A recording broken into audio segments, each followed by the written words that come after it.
Welcome to another episode of Goodbye Bullshit, Hello Happiness. I'm your host, Atusa Rahecian. During these shows, I provide guidance and tools for self-awareness, life experiences, and how to get in touch with yourself and your true nature, which is love, peace, and joy.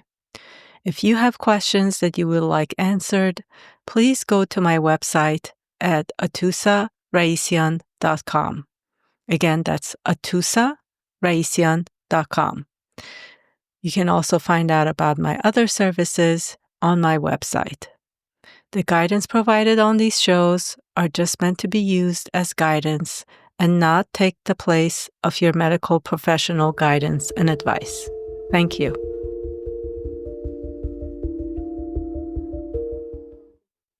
Happy April, happy spring. Welcome, welcome.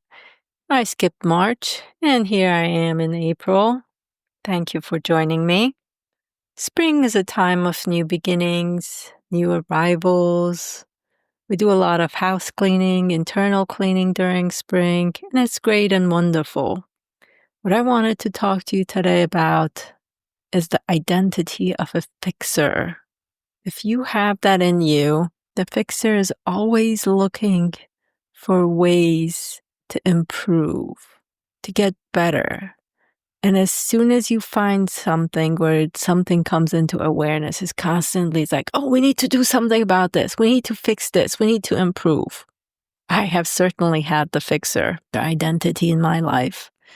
And it comes from a place of rejection, feeling rejected, feeling not loved and accepted.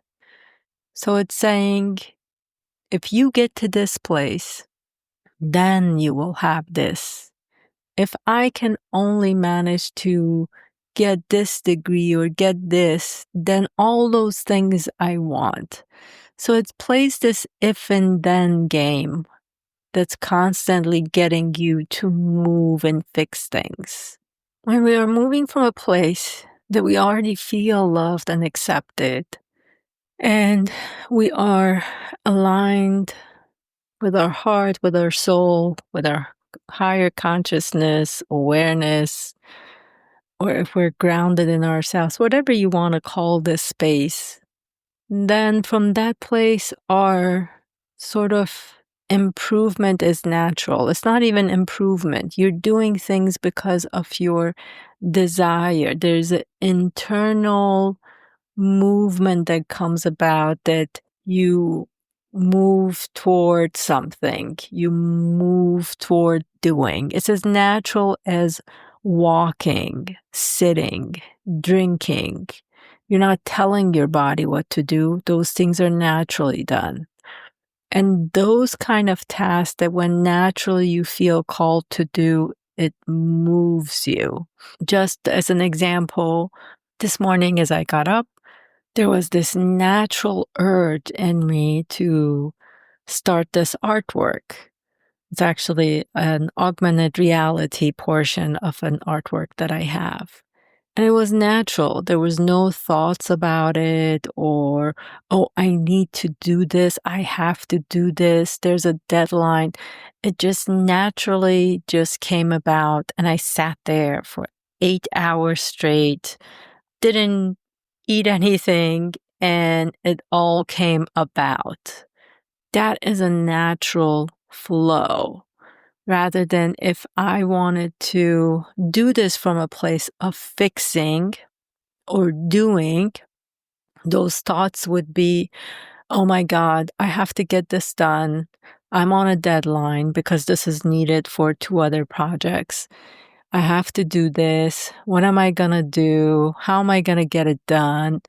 You see, there were all these thoughts that would be coming about. But this was a natural flow that I got up and I saw what I needed. Everything came together. The knowledge was there. Everything came naturally.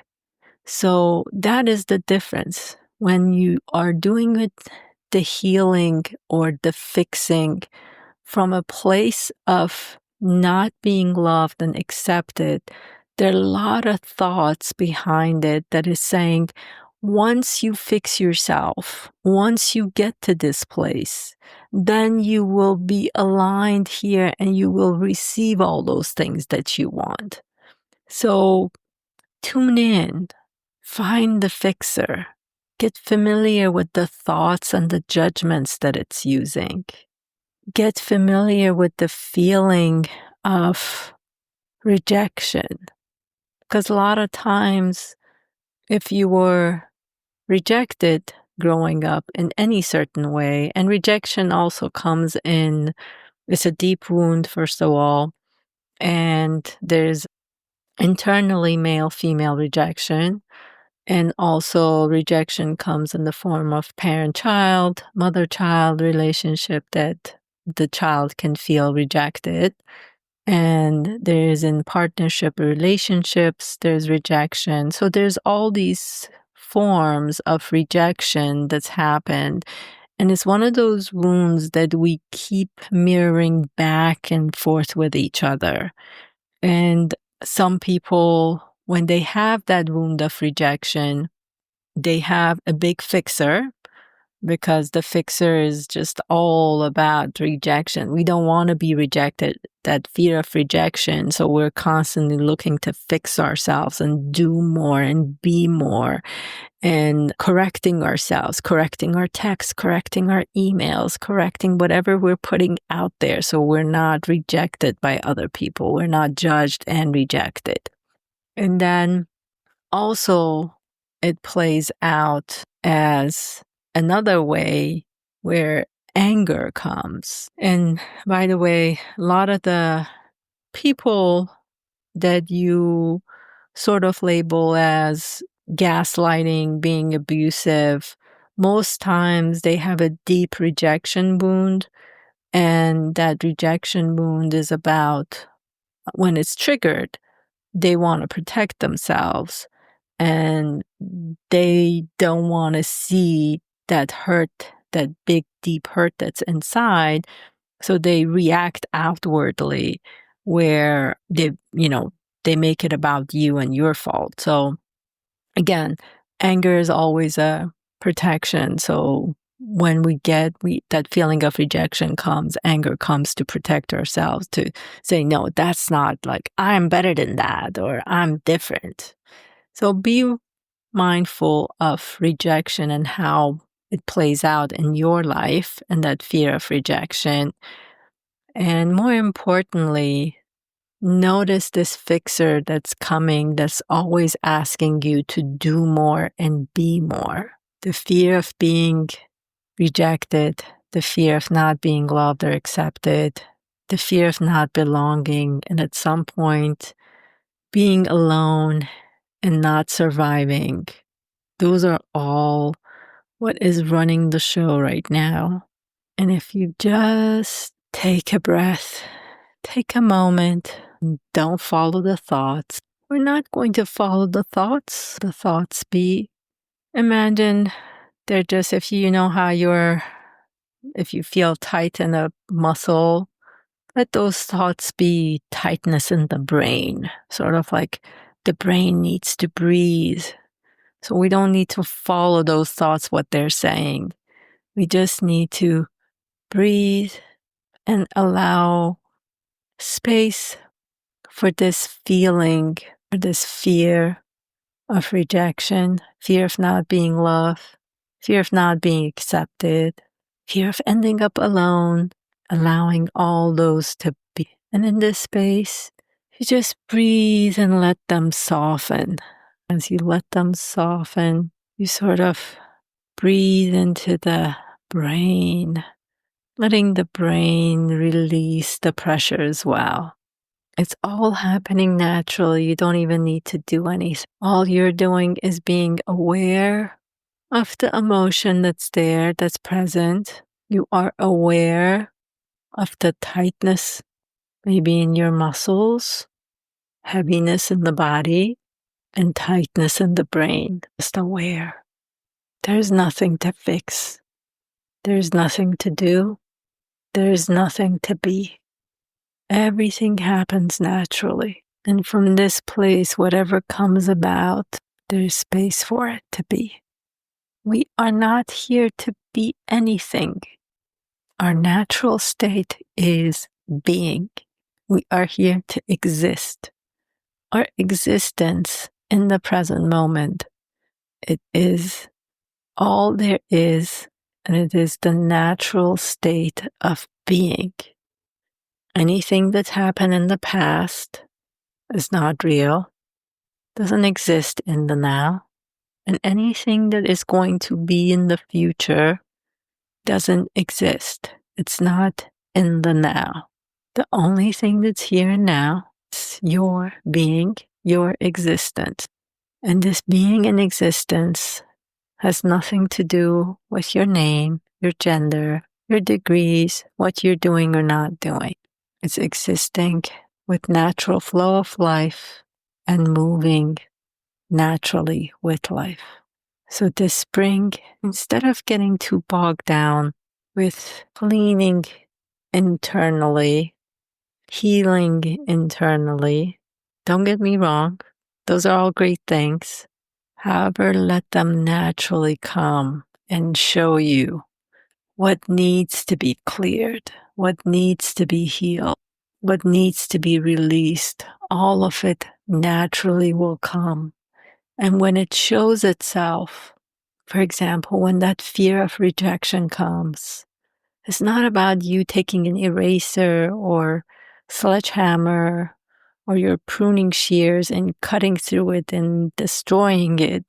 It's about just being aware of it, seeing it fully, giving it space. Maybe you can even say, I see you. I hear you. Thank you. I love you. Allowing that space to be. Let this spring the newness be that you are not fixing and pruning, rather allowing it to come naturally. I always love coming back to Rumi's poem, I love myself, I love you, I love you, I love myself. And comes back to that oneness, that we are all one. And we have to find that oneness within ourselves, meaning if we are resisting and shifting things inside and not willing to look at certain parts and ignore them and shove them down, then we're not feeling one with everything we are and who we are. We are rejecting ourselves in a way. So when I say be open and honest with yourself, it is so that you are not rejecting any part that might be feeling it cannot come out and say how it's feeling or what it's seeing because of judgment and fear of, wow, if somebody sees this, then they really will reject me or not like me or not love me or accept me or want me. We're constantly in a state of, when the fixer's there, a competition, that we feel we're in competition with others, that rejection actually brings about that competition as well, the fixer and wanting to do more. But it's a competition more of that's never going to end. That's always you are trying to improve, to be something more. So be mindful of those parts that you are not really willing to see, because those are the ones that need to come out more and for you to love them and see them and not be rejected. Yeah, rejection is a big one and complex, so maybe I'll spend some more time on it. But for now, I just wanted to bring your attention to the fixer, since it is spring, so that you are more aware and going inside to see all your parts, including the fixer, including the one that constantly wants you to heal to get to a place. Love you guys. As always, let me know if there's topics you want me to cover. Happy spring. See you in May. Thank you for joining me today. And if you have questions that need answering, please share them on my website, atusarahecian.com, Under Services, you'll find Goodbye Bullshit. If you like Goodbye Bullshit, Hello Happiness, please share it with your friends and subscribe and like and review us. Thank you.